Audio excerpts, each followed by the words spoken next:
안녕하세요. 분당 잡설 이경화입니다. 네, 김재환입니다. 네, 선생님 바쁘시죠? 시험 문제 다 내셨어요? 내곤 있는데 진도가 안 나가요. 아, 예전보다 내신, 그러니까 이거는 이제 학교 측하고는 다른 입장으로 학원들에서 내신 준비하는 기간이 굉장히 빨라지고 있어요. 그거 아세요, 선생님? 예전 같은 경우는 음, 한 내신을 3주 준비한다. 4주, 예, 3주. 예. 네, 네. 이거였는데 요즘은 5주, 6주가 기본인 것 기본인 같아요. 것 같아요. 네. 그리고 어떤 학교는 3월 달에 들어가자마자 어떤 학원을 시작하거든요, 내신을. 그건 너무 빠른 거 아닌가요? 너무 빠르지만 그렇게 진행을 해야 중요한 내신 성적에서 좋은 결과를 낼 수 있다. 이게 학원에서 이야기하는 거더라고요. 이런 이야기를 좀 듣다 보니까 고등학교에서 내신이 예전에 비해서 조금 더 중요해졌나?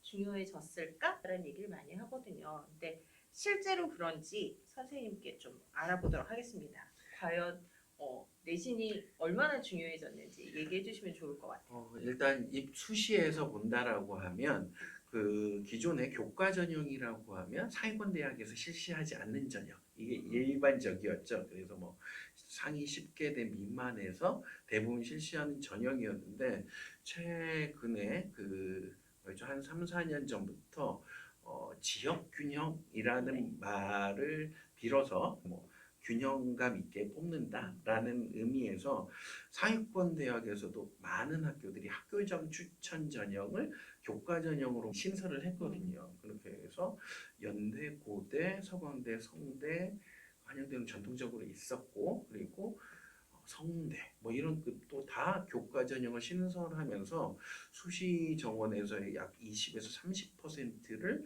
다 그 인원에서 뽑고 있거든요. 그 교과 전형 자체가 교과 등급 순서대로 좀 뽑히는 경향성이 있어요. 그렇다 보니까 내신 좋은 게 좀 상위권 대학을 가는데도 도움이 된다라는 걸로 바뀐 지가 좀 돼가는 것 같아요.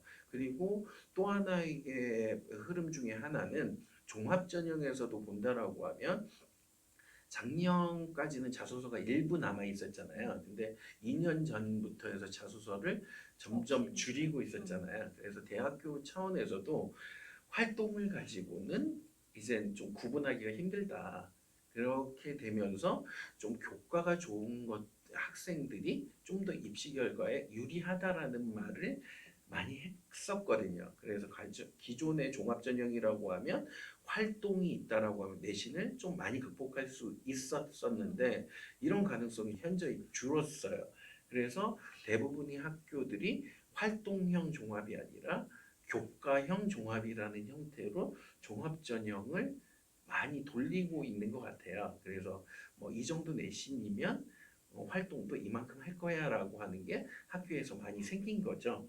그래서 이러한 종합 전형도 수시 전형에서 꽤 많은 부분을 차지하는 많은 대학은 한 40%까지 차지하니까 좀 내신의 영향력이 크다라는 얘기도 많이 있었어요. 근데 최근에 또 나오는 변화가 서울대가 작년 입시부터 정시에서 교과 평가가 들어갔잖아요. 근데 그때는 좀 미풍이었던 것 같아요.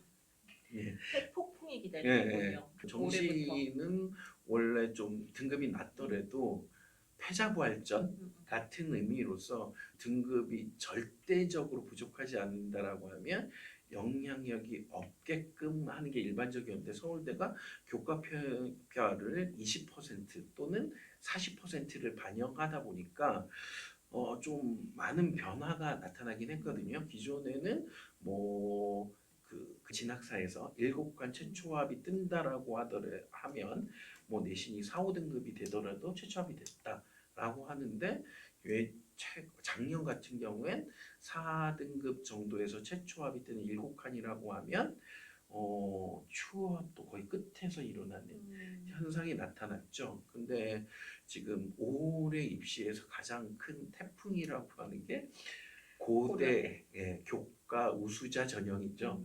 거기에서는 지금 보게 되면 100명을 뽑는다라고 하면 30명을 교과 우수자 전형, 학업 우수자 전형으로 뽑는데 정시에서도요. 근데 거기에서의 교과 반영 비율이 20%예요. 그런데 그 20%가 1000점 만점에 200%가 반영이 되는데 그 200점이 수시의 학교장 추천 전형과 동일하게 적용되다 보니 1등급이 200점을 받는다라고 하면 2등급이 한 190이 안 나와요. 점수 차이가 생각보다 네, 크네요. 네. 그러니까 4등급이라고 하게 되면 거의 반점. 그렇게 되면 120에서 140 사이 그 정도가 되다 보니까 1000점에서 60점이 일반적으로 차이 나버리는 상황까지도 연출될 수도 있기 때문에 조금 정시에서도 내신의 영향력이 과거에 비해선 높아졌다라고 얘기는 할 수 있죠. 그렇지만 그 여전히 70%의 인원은 수능으로만 반영이 되고 있다라는 거죠. 근데 이게 뭐 어떤 사람들에게 어디에 강점을 두느냐에 따라서 다르겠는데 그냥 정시파라는 애들은 자기한테 떨어져야 될 100명의 분량이 거잖아요. 그쵸. 그렇게 되다 보니까 조금 상대적으로 억울한 박탈감이 거지. 좀 클 것 같아요. 네. 그러면 이제 내신이 과거에 비해서 중요해진 건 맞는 것 같고 그게 이제 세 가지로 선생님 얘기해 주셨는데 이제 첫 번째는 수시 모집에서도 그 흔히 이야기하는 학생부 전형이라고 하는 지역 균형 전형 여기서 교과 말하는 전형. 지역 균형 전형이라는 거는 각 학교에서 좀 골고루 뽑겠다 이게 지방의 지역 인재 전형하고 좀 헷갈려 하시는 분들이 있는데 지역에 사는 애들만 뽑는 게 지역 인재고 수도권에 있는 대학에서는 그게 아닌 지역 균형 전형을 해야 되더라고요. 그래서 서울대를 대표적으로 해서 이제 이런 지역 균형 전형을 확대한 학교들이 많은데 이거는 그냥 한마디로 학교장 추천, 학교 추천 전형. 그러면 분당 지역 고등학교도 성적에 따라서 일단 추천을 받아서 지금 지원을 해야 되는 지원 자격 자체가 제한되는 전형들이 좀 늘어났다라는 거 하나.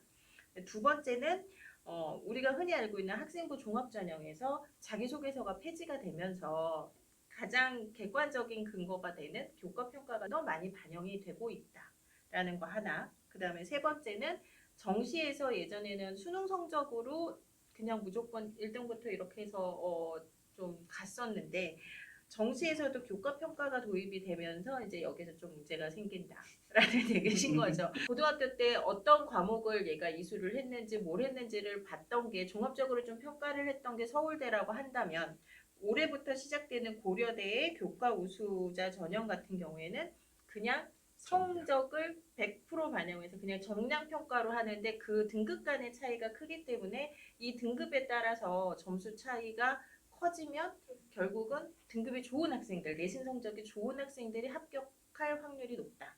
이렇게 해서 세 가지로 내신은 점점 더 중요해지고 있다가 명확해지네요. 이게 그냥 거의 모든 대학에서 지금 상위 대학에서 일어나고 있는 현상이라고 보면 될까요? 수시에서 나타나는 건 지금 거의 모든 대학이라고 보시면 될 것 같고요. 정시는 정시는 아직 서울대와 고려대. 고대인데 근데 원래 고대가 학교장 추천 전형을 늘린 거의 최초의 학교거든요. 그렇게 되다 보니까 다른 학교도 저렇게도 뽑는구나라고 하면서 좀 따라갈 인원수를 수도 있다. 늘리면서 최근에 그 지역균형 전형, 학교장 추천 전형이 이렇게 전면적으로 확대된 그 현상을 만들었거든요. 그래서 고대를 어떤 학교들이 따라할지 이게 한 2, 3년 안에 결정이 되겠죠. 그러면 2, 3년 안에 결정이 되면 2년 예고제니까 지금 네. 1학년까지는 괜찮겠네요. 다행이네요. 중학교부터는 어찌됐건 내신은 기본으로 깔고 가야 되는 게 맞는 것 같아요. 네. 그래서 예전처럼 아주 호기롭게 난 정시파니까 내신 안 할 거야. 이게 안 되는 게 지금 현재 대입 시장의 판도인 것 같아요. 네, 맞아요. 최근에 저희도 상담을 하면서 2학년에 1학년에서 2학년으로 올라오면서부터 일부 정시파가 양산이 되잖아요. 그렇죠. 그리고 2학기 때 대거 양산이 되고 그렇게 하는데 애들을 다독일 때 진짜 많이 얘기하는 게 고대 그 정시 전형을 많이 예를 들어요. 여기도 못 쓰는 게 되면 안 되기 때문에 적절한 등급은 그래도 나오지 않겠니? 라고 하는 거예요. 그래서 뭐 고대가 2등급 안쪽에서 평균적으로 등급 컷이 결정이 되지만 그래도 정시에서는 그래도 3등급 이내가 된다라고 해야지 네가 깎이는 부분이 적지 않겠니? 이런 식으로 하면서 완전히 버리지 않도록 하게끔 좀 많이 설득을 하고 있어요. 네. 대입에서 내신의 영향력은 커지고 있는 건 확실한 것 같습니다. 그래서 내신을 잘 챙겨야 되는 게 맞는 거죠, 선생님?